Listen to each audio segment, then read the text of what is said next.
All right, let's talk my favorite, low carbers. I'm gonna get my knickers in a knot over this one, I'm telling you. Okay, let's talk low carb. What is low carb? You guys tell me, what is low carb? When you say I'm eating low carb, what does that mean? How many carbs were you eating before? Most people go, well, I don't know. Well, how many grams? Well, I don't know. Well, what's low carb? Well, I'm not eating bread. That doesn't mean you're low carb. It means you're not eating bread. Okay, so usually when people say they're low carb, they talk about cutting out the crap. And that's not a bad thing. So, but you could call it a cutting out the crap diet. Other people will say I'm low carb because I'm not eating rice or potatoes. Why not? Okay, so we need to talk about carbohydrates, especially for the aging woman. We need the carbohydrates. Digestive issues a lot of times are based on women cutting out carbohydrates. The body doesn't work without carbs. When I'm talking carbs, I'm talking mainly starchy carbs and fibrous carbs, the stuff you find in nature. That's what I consider carbohydrates. I consider processed foods, the breads, the wraps, the crackers. That's what I consider processed. Now, they're usually carbs because carbohydrates in the man-made processing are layered with fat and sugar and carbohydrates and all sorts of other goodies. And so there's a layering effect which makes us desire them. However, when we're talking whole carbs, we're talking whole grains, we're talking tubers, we're talking legumes, we're talking lentils, we're talking peas and beans and stuff that grows in the ground. So first of all, let's redefine carbohydrates as live carbohydrates or dead carbohydrates. We used to talk about the starchy versus non, but we used to talk about simple versus complex. But let's look at the live stuff versus the dead stuff. So I think we kind of need to redefine it first. And then when people say they're low carb, it's usually because they're cutting out the nasties, and that's not necessarily a bad thing. But there's a couple arguments that they bring up against carbohydrates, which are incorrect. They say it increases insulin, and that carbohydrates then, because it increases insulin, increases fat storage, and this is untrue. Insulin doesn't work alone. Insulin is necessary for a lot of bodily functions. You can increase insulin with protein intake too. So that one is thrown out the window. And also carbohydrates are satiating, meaning they are brain food, so you can think. Ever been around a person that does low carb for a long time? They're crabby. And they make you feel full. So those are bonuses as well. Some people say carbs increase inflammation. No, bread and crackers increase inflammation, and those are the bad carbs. They do not increase inflammation from whole grains and potatoes and yams and legumes. Those are the healthy carbs. They say they're non-essential. Well, then why did primal caveman 10,000 years ago eat carbs? Why were they eating their fruits and their tubers and their vegetables and their roots? So they are essential for a proper functioning metabolism and for a proper functioning body. So when we decrease carbs, is there necessarily a weight loss? Yes and no. Again, when you decrease carbs, we're often seeing a calorie cut. And so with calorie cut, you're going to see weight loss, of course.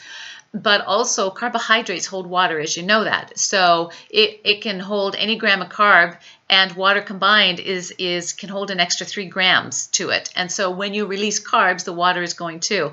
So often we'll see the scale go down. We don't see body fat go down. So metabolism works that way in that the body holds on and stores carbohydrates in its body, and it takes anywhere from 1 to 3 days for that water to release, and you'll see a drastic cut in weight loss, but it's not necessarily fat loss. So that's what makes low carbohydrate diets popular. But again, I ask you, what is low carb? Are you eating 10% carbs? Are you eating 40% carbs? Are you eating, let's talk grams. Are you eating 200 grams? Are you eating 150? Are you eating 80? Are you eating 40? Do you even know how to count grams of carbohydrates? So when we talk low, medium, and high carbs, there's averages, only averages, because everybody's different. Every body is different. I've had women training that can eat 300 grams of carbs a day. That's 1,200 calories in carbohydrates. If I did that, I'd get fat. I have other women that have been on restrictive calories for a long, long time, and they have changed their metabolism where they have gone too lean for too long and cut calories and carbs too much, that they're carb sensitive, meaning they can't even eat 80 grams of carbs or they start gaining weight. This is where we have to work with the metabolism and bring it back online, because the metabolism has gone astray and it's weakened, and the body has become sensitive to carbohydrates. That can be changed, but the longer you're in a carb depletion, the harder it is to get you out of it. And so as we age, we also require less carbohydrates. We require less food. That's just the natural course of aging. Also, your output, what you're doing for work. If you're sitting for work, you're not going to need as many calories in general than you would if you're working in the fields, or you're working in a restaurant and you're running around to tables, stuff like that. So all of these lifestyle things have to be taken into consideration. So you're not necessarily losing body fat, but you're losing body weight because the scale's going down, because you're lowering your calories, but you're losing water weight. That's a big deal with carb cuts. You can't stay at a low carb. Again, what is low carb? For me, a low carbohydrate would be anywhere from 40 to 60 grams a day. Average for me is 80 to 120. And a high is 150. I don't get to eat many carbs. I'm a smaller person and I have a good metabolism, but I'm average everything, average carb intake, average protein, average fat. I do like a little bit more protein because it keeps me feeling fuller longer, and I can manage my fats a bit more probably because my carbohydrate isn't very big, and so I can eat more fats. So this all comes into knowing your body, knowing your digestion, knowing your metabolism, making sure your metabolism is back on track, which mine certainly is for years now, and understanding your body's tolerance for all things, including carbohydrates, and that it can change. Now, years ago, people started saying, well, look at that woman, she's eating 300 grams of carbs, look at her on stage, she looks fantastic. You've got to force your body to take in more carbs so you can build more muscle. I've learned it doesn't work. It doesn't work for me. It might work for other women, but I could not force my body to learn how to use greater amounts of carbs. Unless I was like doing 2 to 3 hours of cardio, and then of course I need more carbs because I need more calories. But in the same kind of body with the same kind of activity over time, I wasn't able to increase my carb tolerance because I was already maxed out at 100 to 150 grams a day. So again, women need to come to understand their carb tolerance and look at it in the area of body performance, physiology, biochemistry, and hormonally and biochemically, whether it's working or not. So basically with low carb, when you go low carb, and when I'm saying low carb, probably anything below 100 grams a day, it costs us. So when we go low carb, and it's extended periods of times, and if women decide they want to live in a low carb, the risks of that can be great. Decreased thyroid function, for sure. Decreased testosterone, which you do not want. Increased in cortisol, which you do not want. Poor blood work. Your hair, skin, and nails can start to falter as well. Increase in inflammation. Crabbiness. I'm just reading off this list that this one research paper did. Crabby, yeah. Have you ever seen somebody on low carb? Go eat a potato, honey, okay? I lived that for years. I'm not doing it again. Increase in muscle wasting. That's a big one. We lose muscle generally as we age. And if we're not doing weight training to keep it on and we're low carb, you're going to lose that muscle fast and you're going to become loose and skinny. And if you're doing weight training and you're cutting your carbs, you're like burning the candle at both ends. You need carbs in order to help build muscle and maintain muscle because carbs are protein sparing.